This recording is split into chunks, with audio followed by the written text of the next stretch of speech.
Mouziza, donc Pedro Mouziza, Pedro Fatou, Trésor Fatou, donc Kafuna Kafu, Mara Kisema, Philo Siala, vous êtes belé, mais on bosse dans le temps où tout le monde est bien sur la bino. Normalement, au sud de la bino après ça, donc Sam Lengo.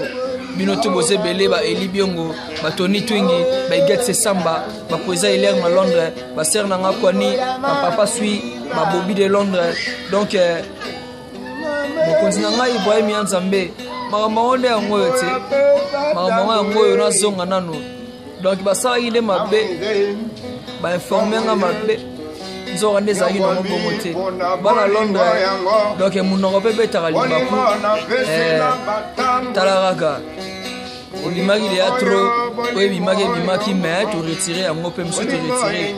Dans le cigare, vous au monde, des gars, ils ont le coup de ça, c'est Ibrahim Yanzambe. Donc, et puis la minute a décidé que les musiciens font monsieur Subati à la vente d'Awa. Mais on te confirme que ils ont makambo ya yeme Ibrahim Yanzambe la nyoso. La minute yo ba ya déjà baza déjà bazu ba chambre on fanda.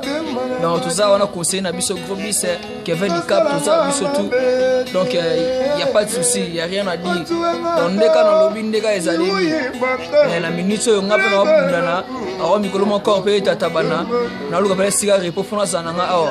La fona za pimo chambre na ngaya ou de ratete na za na ngado mikolo a bina ki mana palais pour mouye mezo les gâteaux pour essayer nga fuma repo belé donc mingi on le bien na moté mingi on le bien té na sepeli fort jeune ouais na bino kaka ouais merci vraiment trop na sugi na ngawana petit king na bo santé mauluta yali luta ke vi luta donc kasi luta famille mao famille Mao donc na habité à Londres tu étais quoi bana Londres il faut Mao donc Bosé belé Wolverine Kinkela Steve Zelo Lord Zelo Orly Zelo Anaïs Zelo donc na bosanité quoi bye bana Londres ba discover yeyo donc les gars Bielo Dialor Priscilla les grands paroliers à Maga